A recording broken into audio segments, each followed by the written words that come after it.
Experts reveal the difference between a psychopath and a sociopath. This is by Bruce Watt, Katarina Friesen on The Conversation. Articles about badly behaved people and how to spot them are common. You don't have to Google or scroll too much to find headlines such as 7 signs your boss is a psychopath or how to avoid a sociopath next door. You'll often see the terms psychopath and sociopath used somewhat interchangeably. That applies to perhaps the most famous badly behaved fictional character of all, Hannibal Lecter, the cannibal serial killer from The Silence of the Lambs. In the book on which the movie is based, Lecter is described as a pure sociopath, but in the movie he's described as a pure psychopath.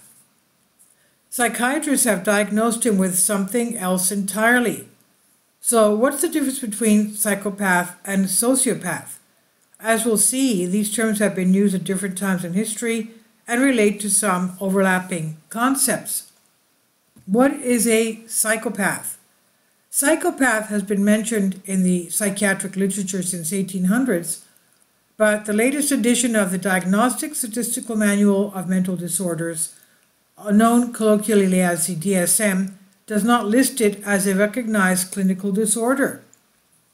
Since the 1950s, labels have changed and terms such as sociopathic personality disturbance have been replaced with antisocial personality disorder, which is what we have today. Someone with antisocial personality disorder has a persistent disregard for the rights of others. This includes breaking the law, repeated lying, impulsive behavior, getting into fights, disregarding safety, irresponsible behaviors, and indifference to the consequences of their actions. Okay, that's antisocial personality disorder. I'm sure a lot of us have met many such people. Now, to add to the confusion, the section in the DSM on antisocial personality disorder mentions psychopathy, and sociopathy traits. In other words, according to the DSM, the traits are part of antisocial personality disorder, but are not mental disorders themselves. U.S. psychiatrist Hervey Cleckley provided the first formal description of psychopathy traits in his 1941 book, The Mask of Sanity. He based his description on his clinical observations of 9 male patients in a psychiatric hospital. He identified several key characteristics, including superficial charm, unreliability, and lack of remorse or shame. Canadian psychologist Professor Robert Hare refined these characteristics by emphasizing interpersonal, emotional, and lifestyle characteristics, in addition to the antisocial behaviors listed in the DSM. When we draw together all these strands of evidence, we can say a psychopath manipulates others, shows superficial charm, is grandiose, and is persistently deceptive. Emotional traits include the lack of emotion and empathy, that's psychopath, indifference to the suffering of others, and not accepting responsibility for how their behaviors impacts others. I'm sure a lot of us know many such people, near and dear and close to us. Now finally, a psychopath is easily bored, sponges off others, lacks goals, and is persistently irresponsible in their actions. Now how about a sociopath?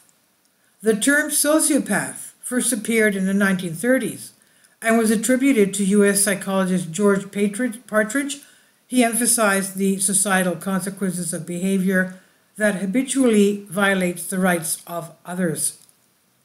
Academics and clinicians often use the term sociopath and psychopath interchangeably, but some prefer the term sociopath because they say the public sometimes confuses the word psychopath with psychosis. Sociopathic personality disturbance was the term used in the first edition of the DSM in 1952.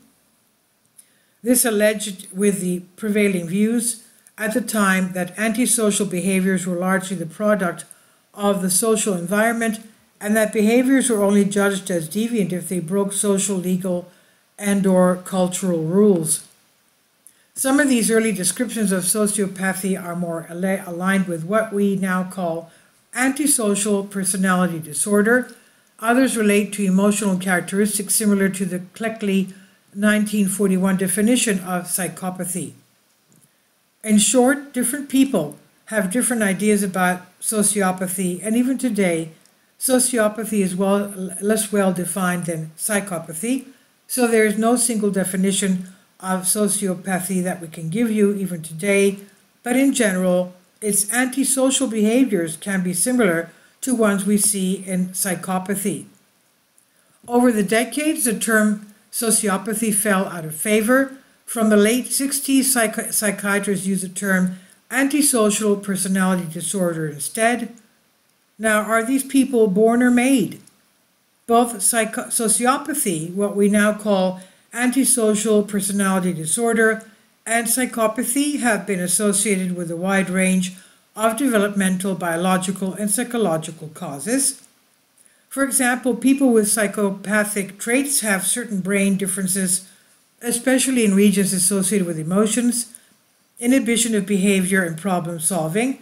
They also appear to have differences associated with their nervous system, including a reduced heart rate.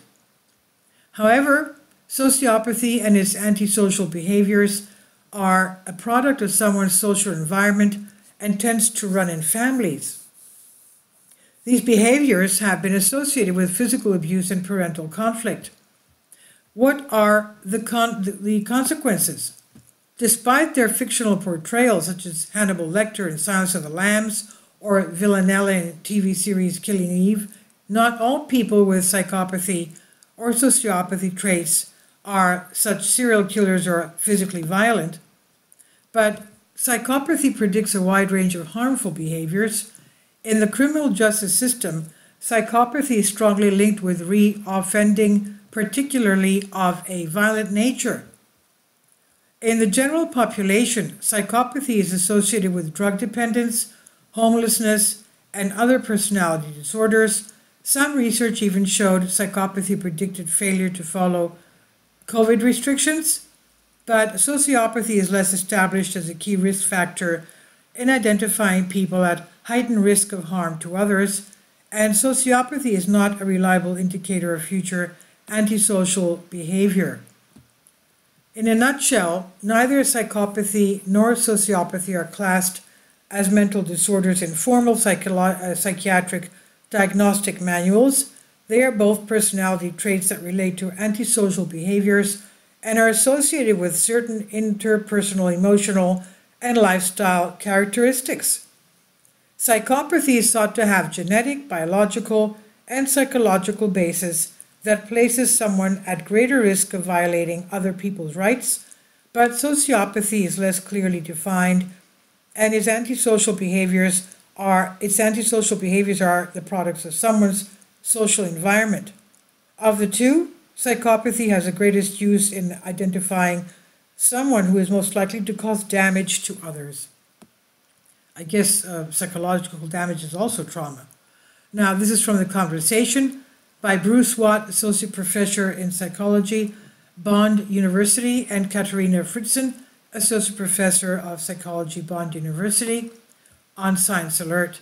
Please leave your comments, and thank you for your support. Finally, support my Patreon account. The daily posts are 5 videos daily, and they are totally different from what I have on my YouTube channel. Thank you so much for your support and that you find all my content so interesting. You'll find the Patreon account details in the description box below.